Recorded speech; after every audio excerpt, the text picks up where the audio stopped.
Bien, ahí está. Bien, aquí tenemos,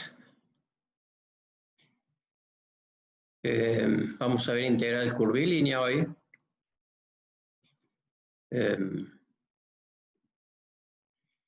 Vamos a ver la primera parte. Y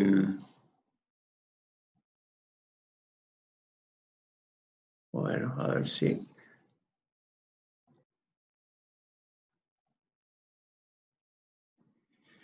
Bien, empezamos.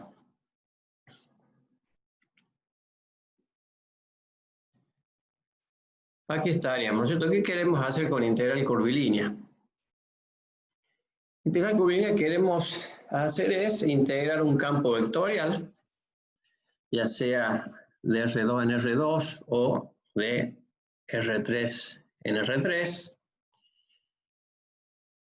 sobre un dominio que es curvilíneo. Es decir, ya en análisis 1 tomamos como dominio un intervalo, en análisis 2 empezamos a tener dominio para el integral doble, un dominio plano, digamos, después un dominio espacial para integral triple. Ahora lo que queremos hacer es tener la integración de una función que ya no es escalar, sino vectorial, sobre un dominio que es curvilíneo, una curva, ¿no? Que puede tener cualquier forma, ya sea en el plano o en el espacio. Ese dominio de hacer, por ejemplo, un campo vectorial como este que está acá, que es de R2 en R2, ¿ves? Tiene dos componentes en el dominio y dos componentes en la imagen. Y le vamos a tratar de integrar sobre un dominio curvilíneo como este, que está desarrollado en el plano, ¿no? Es decir, cada punto XY de esto es lo que va a tomar para el valor de la función f vectorial. Es decir, no va a tomar puntos de cualquier otro lado, sino solamente de la curva, ¿no? Bueno, como toda curva, acá tiene un punto inicial, en este caso le llamamos A, un punto final B, y un sentido de recorrido. Si este es el inicial y este es el final, el sentido de recorrido de la curva es desde el inicial hacia el final, ¿no es cierto? Para entender lo que queremos hacer, lo vamos a asociar al cálculo del trabajo de una fuerza, es decir, en este caso que vamos a trabajar con lo más simple, que sería un campo vectorial de R2 en R2, con dominio en el plano. Vamos a suponer que esta F es una fuerza, ¿no? Que trabaja sobre el plano y que tiene dominio en una región que contiene a la curva. A la curva C, en este caso le llamamos C a la curva. El trabajo, ustedes ya saben, es fuerza en dirección del desplazamiento por desplazamiento. Si es positivo, significa que es trabajo activo; si es negativo, significa que es trabajo resistente, ¿no es cierto?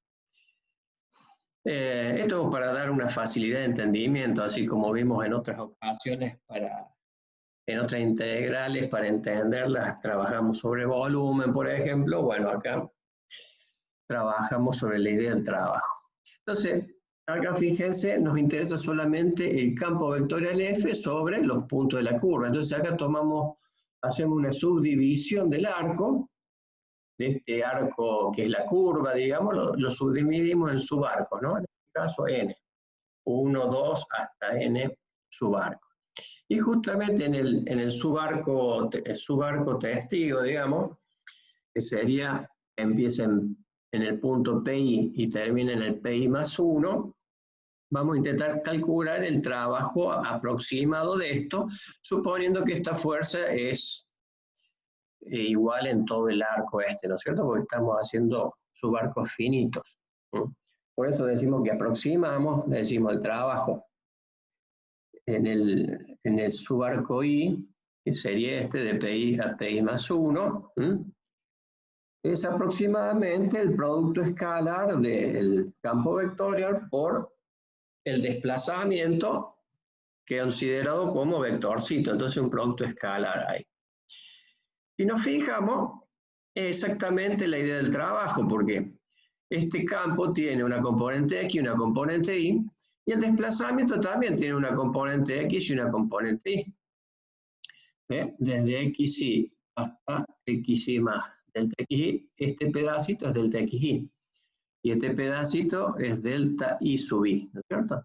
Entonces, este vectorcito, que es el delta xy, está compuesto por dos componentes cartesianas, ¿eh? Delta xy y delta y sub y. Y a su vez, el vector este también tiene dos componentes cartesianas, que es la F1 y la F2. Entonces, si hacemos el producto escalar, que es una definición que nos viene bárbaro para el trabajo, es componente homóloga con componente, primer componente con primer componente, segunda componente con segunda componente, y se la suma, ¿no es cierto? Entonces acá tenemos la componente en dirección X de la fuerza, ¿no es cierto?, por el desplazamiento en dirección X, más la fuerza en dirección Y por el desplazamiento de la dirección Y. Exactamente el concepto del trabajo, ¿no? Entonces estaríamos aproximando, porque estamos suponiendo que este campo vectorial tiene el mismo valor en todo ese delta S, ¿no es cierto? Por eso acá es el aproximado. Y ahora si queremos aproximar el trabajo total en toda la curva, sumamos los valores en los n arcos. Entonces tenemos que recorremos desde I hasta N el f de P sub I por delta SI, cuyo desarrollo es este, ¿no es cierto? Este es el producto escalar desarrollado y este es el producto escalar indicado. Ahora, pero acá la idea va a ser, bueno, no sacar el trabajo aproximado, sino el trabajo real, ¿no es cierto? Entonces acá después tenemos que tender a hacer una partición infinita, ¿no? Que estos subarcos se vayan haciendo cada vez más pequeños. Si llamamos máximo delta S al subarco más largo y hacemos n que tiende a infinito, es decir, hacemos una partición infinita, ¿ya no es cierto? Infinitos subarcos, lo que estamos haciendo es que cada subarco va a tender a una forma puntual, ¿no? A un diferencial de arco, ¿no es cierto? Entonces, la idea es que el máximo, el delta S, que es el subarco de mayor largo, tienda a 0 cuando hacemos la partición infinita. Entonces tomamos límite. Le decimos n tiende a infinito, de tal manera que el máximo delta S tiende a 0. Y hacemos la sumatoria infinita, y esto no es más que una integral. Y estamos integrando sobre la curva. ¿Ve? Acá ponemos sub c, ¿ve? Integral sobre la curva. Es F1 por, en este caso los deltas se transforman en diferenciales porque son muy pequeños, casi puntuales, y F2 por diferencial de I. Bien. Ahora, independientemente que estemos calculando trabajo, o en una de esas simplemente como ente matemático, decimos que la integral sobre la línea C es igual a esta expresión, más allá que f sea fuerza o sea simplemente una función, una función cualquiera.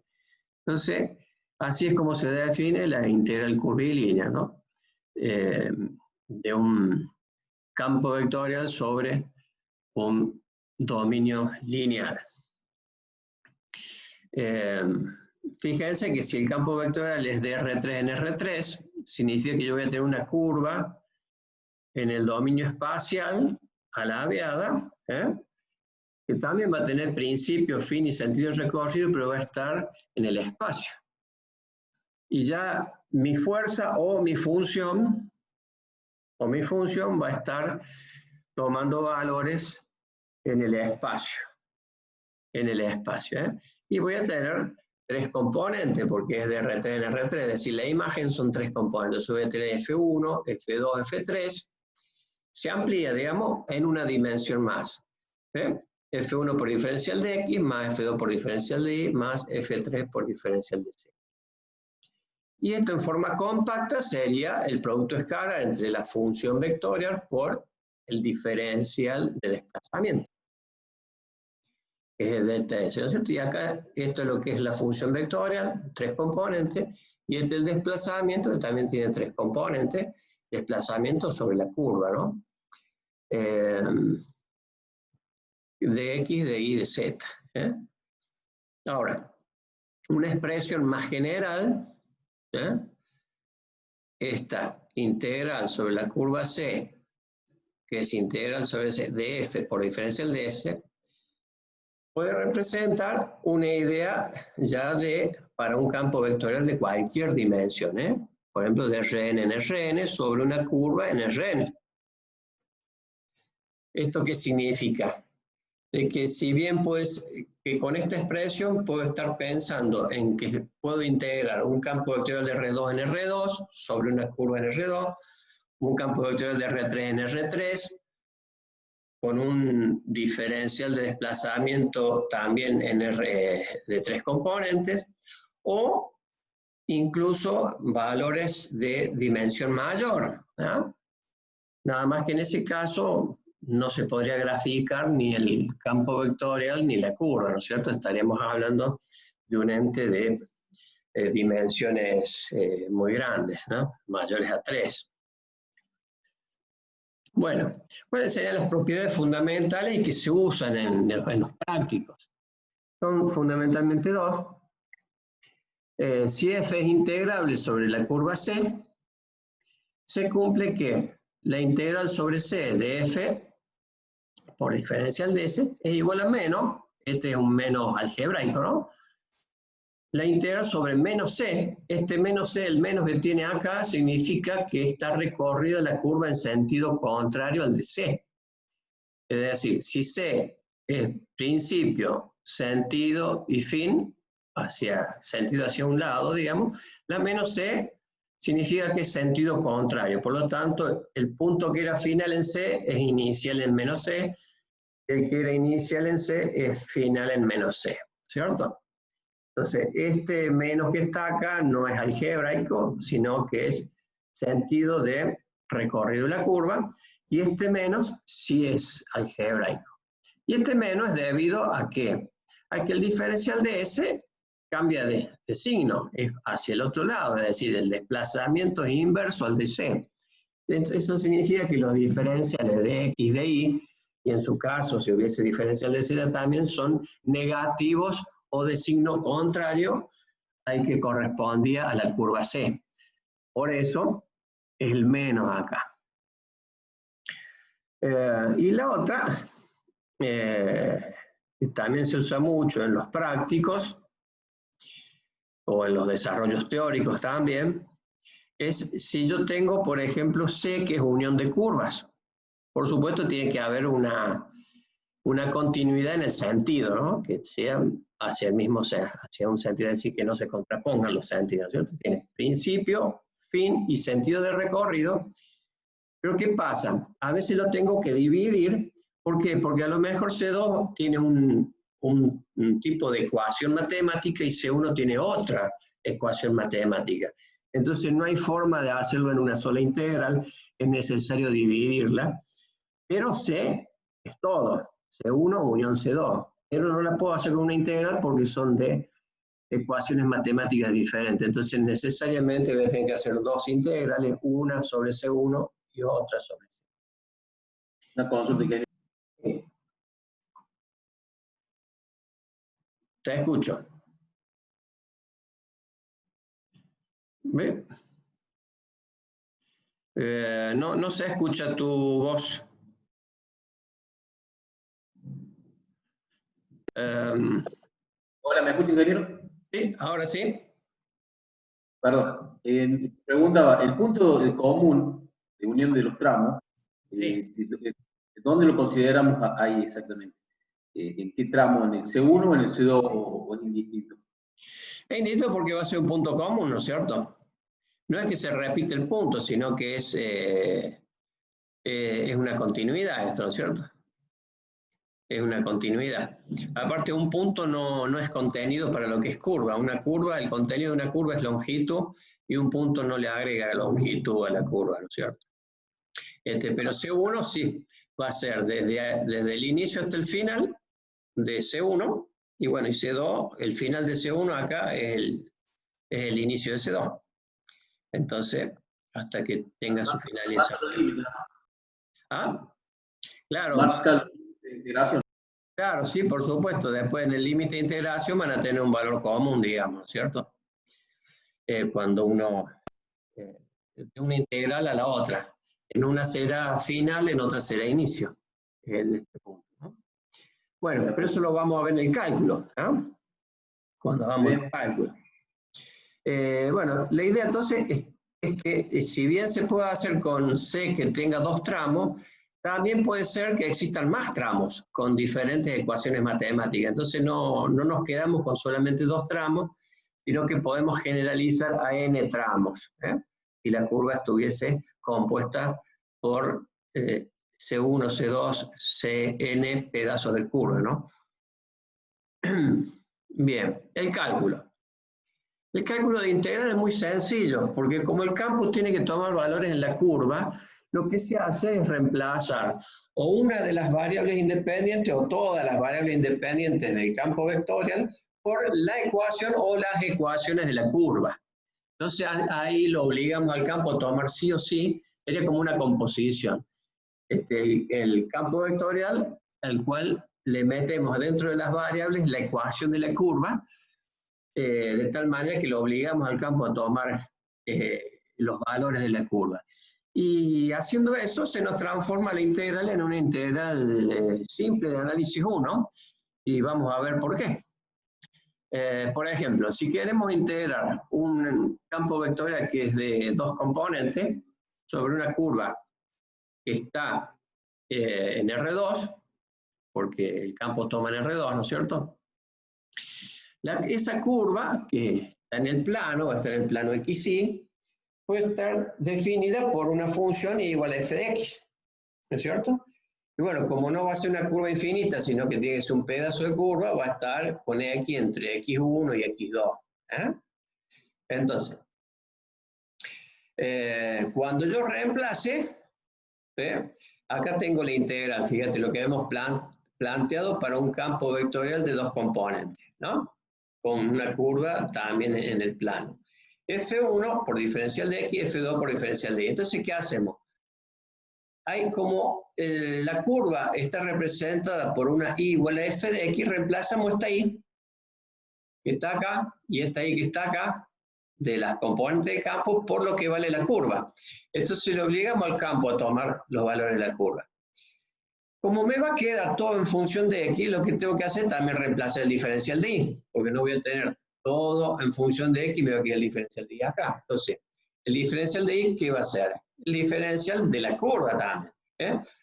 Es de diferenciando la curva, la ecuación de la curva. Entonces, el diferencial de y igual a f' de x por el diferencial de x. Entonces, lo reemplazo acá. Entonces, reemplazo y reemplazo y reemplazo el diferencial de y. Entonces, todo esto me transforma la integral en una integral de análisis 1, todo en función de x. Todo en función de x. Y por supuesto, como la curva desde x1 a x2 va a ser en el intervalo de x1 a x2. Límite inferior, límite superior. O sea que termina siendo muy fácil el cálculo de una integral de línea. Lo único que se puede complicar es que la curva tenga muchos tramos, ¿no es cierto? Entonces va a haber que estar atento. Acá, por ejemplo, un ejemplo sencillo de si calcular, ¿ve? Esta sería la F1, ¿ve? Que depende de XY. Esta sería la F2 del campo. Y acá el diferencial de X y diferencial de Y, es decir, sobre C. Y acá me define qué es lo que es C. C dice la curva dada por Y igual a X cuadrado desde el punto 1, 1 al 2, 2, al 2, 4. Ahí me está diciendo cómo debe ser el desarrollo de la curva, ¿no? Punto inicial en 1, 1, punto final en 2, 4. Ese va a ser el sentido de recorrido de la curva. Entonces, si me fijo, la curva está definida así, por y igual a x cuadrado con x, si hacemos el desarrollo, 1, 1 es justo ahí. El 2, 4, que por haber puesto el 2 acá, me da 4 en y, ¿no es cierto? Que desde el 1, 1 hasta el 2, 4 es el sentido de recorrido. ¿Qué es tal cual como se desarrolla la función cuando uno pone el valor, el menor valor de x y va dando valores de x hasta llegar al 2. Es decir, empezamos en 1 y terminamos en 2. Es decir, que esta expresión es exactamente la c que yo he dibujado acá. Y el diferencial de y, que es el que voy a tener que reemplazar, es el diferencial de esto. Diferencio esta función.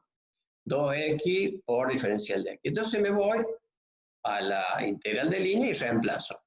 Es 2x cuadrado más 4x, donde está el y, le pongo el x cuadrado, que es la función, diferencial de x, más 2x menos el y cuadrado, bueno, va a ser el x cuadrado al cuadrado, ¿no es cierto?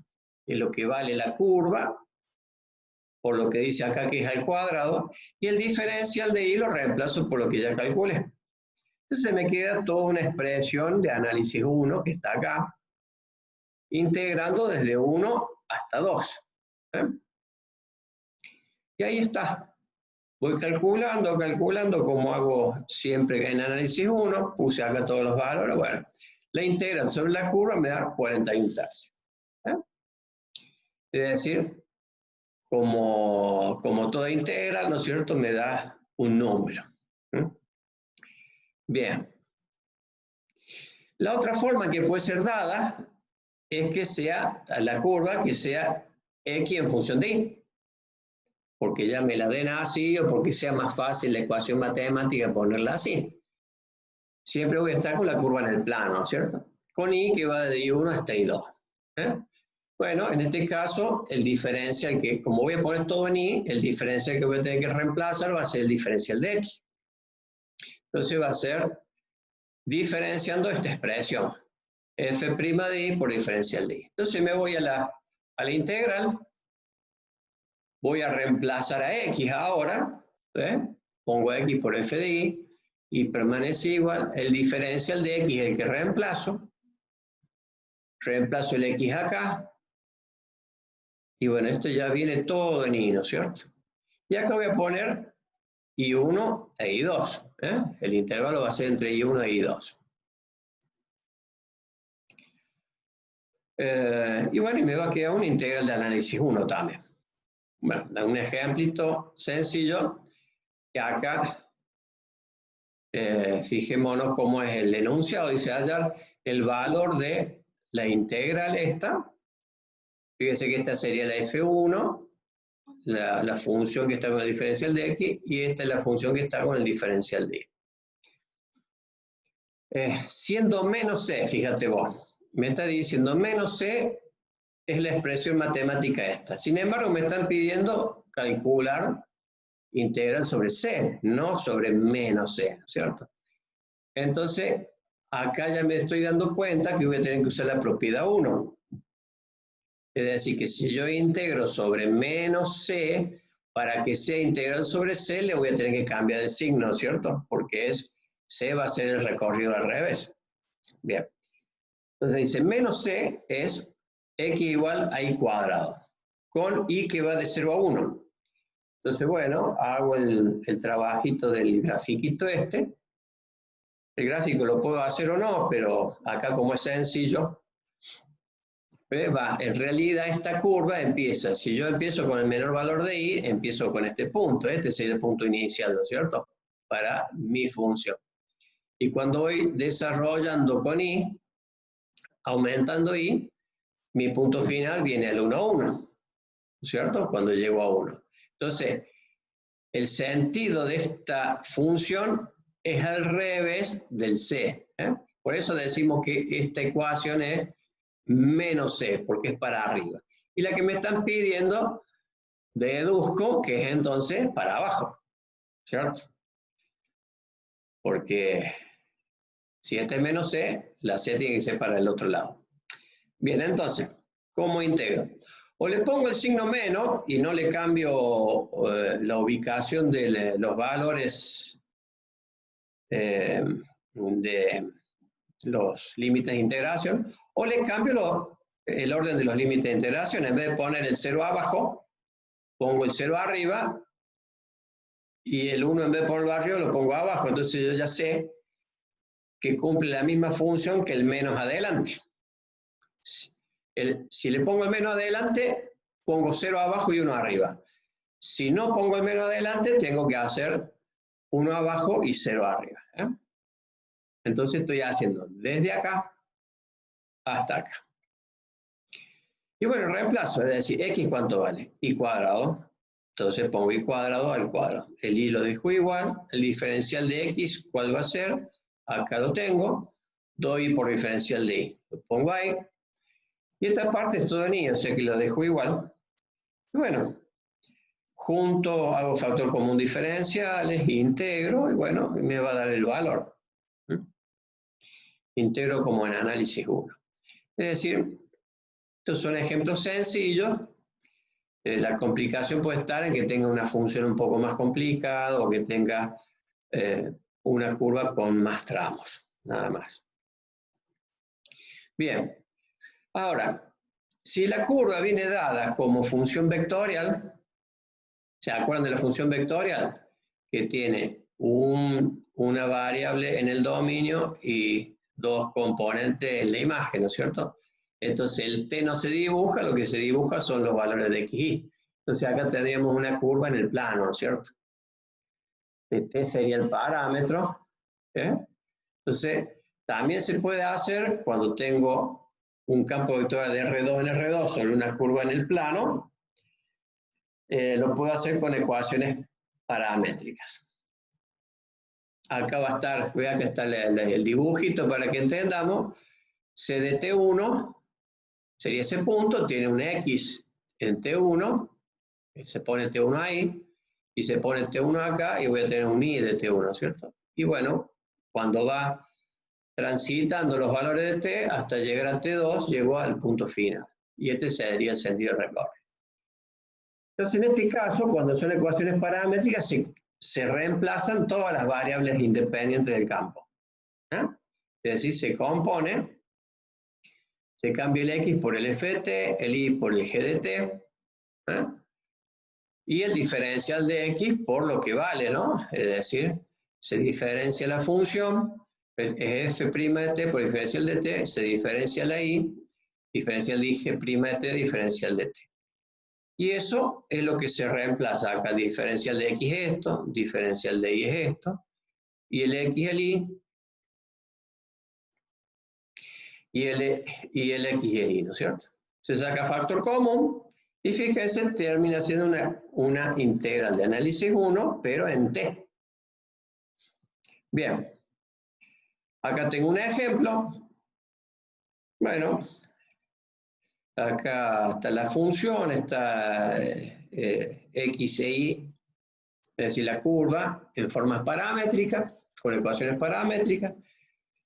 Hago los diferenciales a partir de las funciones, y bueno, después reemplazo X por lo que vale, Y por lo que vale, el diferencial de X por lo que vale, y así sucesivamente. Y se me transforma en una integral de análisis 1, hasta que llego al resultado. Es decir, acá siempre es reemplazando o una de las variables cuando se trata de y igual a f de x o x igual a f de y, o todas las variables cuando tenemos ecuaciones paramétricas.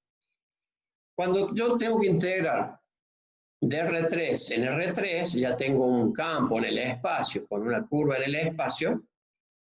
Bueno, la única manera, ya no tengo una curva como z en función de algo, ¿cierto? No, tengo la curva en forma con función vectorial, es decir, voy a tener las ecuaciones paramétricas de la curva.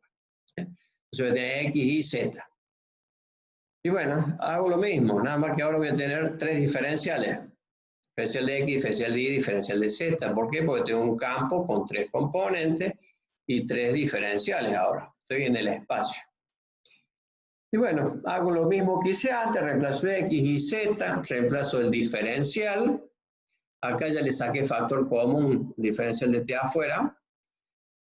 Pero sería el F', la G', la H', por el diferencial de t que lo dejé afuera como factor común.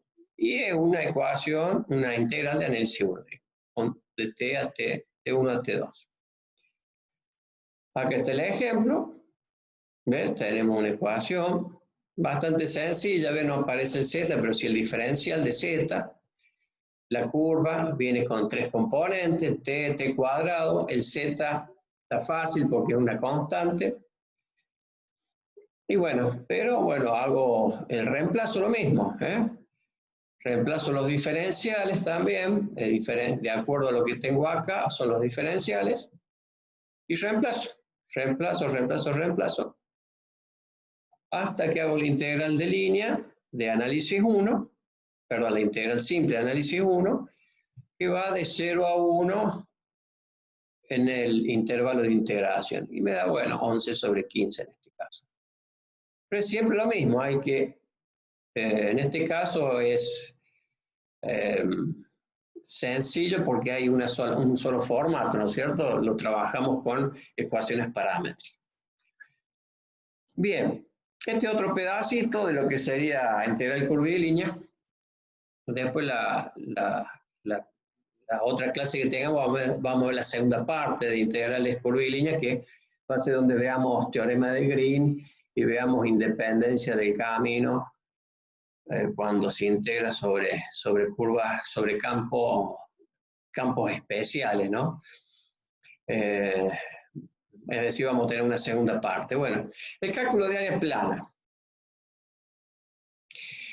con integral curvilínea. Bueno, ¿cuál es la idea? Bueno, quiero calcular una región plana, que sería calcular el área de D, simple, es decir, que no tiene huecos. El que sea simple significa que no tiene huecos, ¿eh? Que una región plana sin huecos.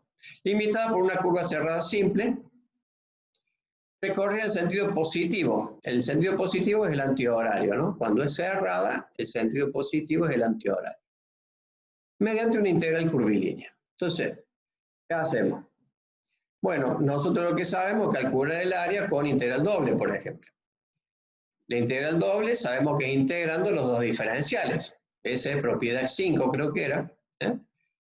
Y bueno, si acá tenemos un D que es de tipo 1, donde todo mi dominio está entre dos curvas, F2 de X y F1 de X, una curva y dos curvas, entonces me conviene integrar primero en dirección Y. ¿Eh? Porque está entre las dos curvas que dependen de X. Y entre F2 y F1. Entonces, si integro diferencial de Y, va a ser Y sobre ¿qué? F2 y F1. Entonces ya acá ya directamente integré el diferencial de Y, y lo evalué, me va a quedar F2 menos F1. Que aparte es como hacíamos en análisis 1, ¿no? Función techo menos función piso.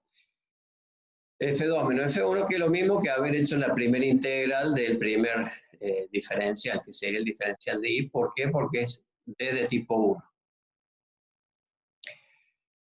Acá lo que hice después de desglosar la resta en dos integrales. ¿Eh? Ahora, ¿qué pasa? Esto está envuelto en una curva. Que bueno, que se puede dividir acá, ¿no es cierto? Esta curva con C1 y C2, es decir, C va a ser unión de C1 con C2, donde C1 va a tener la ecuación que es de F1 y C2 tiene que ver con F2, pero no es exactamente. Fíjense, C1 es Y igual a F1 de X, ¿cierto? Que va desde X1 hasta X2. Entonces yo empiezo X1, voy evaluando, empiezo acá y termino acá. Es decir, sigue el sentido de la curva bien. Ese es C1. Pero cuando quiero hacer C2, ¿qué pasa? La Y igual a F2 con X, que va de X1 a X2, empieza acá. Entonces empieza acá y se desarrolla al revés. Cuando voy aumentando el X hasta el X2, termina acá. Por eso le llamo menos C2, porque esta expresión me genera una curva que es sentido opuesto al C2. Entonces le pongo menos C2. Entonces digo, bueno, si ahora hago el trabajo inverso al de la integral curvilínea, ¿ya? El trabajo inverso, ¿qué sería? En vez de reemplazar la variable Y por la función, hago al revés, reemplazo la función por la variable Y. ¿Eh? Entonces esta, que es la función, le pongo la variable y. Pero como acá estoy integrando, fíjense, desde x1 a x2, en realidad estoy integrando sobre menos c2. Como es desde x1 hasta x2, estoy integrando sobre menos c2. Esto es reversible, es decir, acá me quedó una integral de línea que es igual que esto, nada más que si yo ahora la quiero integrar a esta integral de línea, ¿qué voy a tener que hacer? Reemplazar, esta es una función, ¿no? Es reemplazarla por la función que le vale, f2, y ponerle los límites que corresponden, desde acá hasta acá. Entonces estoy haciendo el proceso inverso. Ahora, reemplazo la función y le pongo la variable. Pero como es de x1 a x2, le pongo menos c2. Que sería este trámite. Menos c2. Menos, acá hago lo mismo, reemplazo la función por la variable y, pero como es f1, desde x1 a x2, está bien, es sobre c1, que va desde x1 a x2, sobre c1. ¿Y acá qué pasa? Utilizo la primera propiedad, es decir, como menos c2, yo sé que va a ser menos la integral de c2, porque esa es la idea, yo quiero ir hacia c2, ¿cierto? No me interesa la menos c2. Entonces, lo reemplazo y le pongo el menos. ¿Y ahora qué hago? Saco factor común menos y me va a quedar menos la integral de c1 y de x más la integral de c2 y de x. Esto es la propiedad 2, cuando tengo una curva con dos tramos, ¿cierto? Entonces me va a quedar, la puedo poner como menos la integral sobre c de y diferencial de x. Esto significa que de haber partido de una integral doble, puedo llegar a hacerlo con una integral curvilínea con este formato. Siempre con el sentido de c en sentido antihorario. Lo mismo hago si es de tipo 2. Bueno, en cualquier momento se nos va a cortar, seguiremos unos 10 minutitos más en el segundo tiempo, de acá a 10 minutitos. Se nos corte donde se nos corte, lo vamos a retomar, ¿no? De igual manera, si de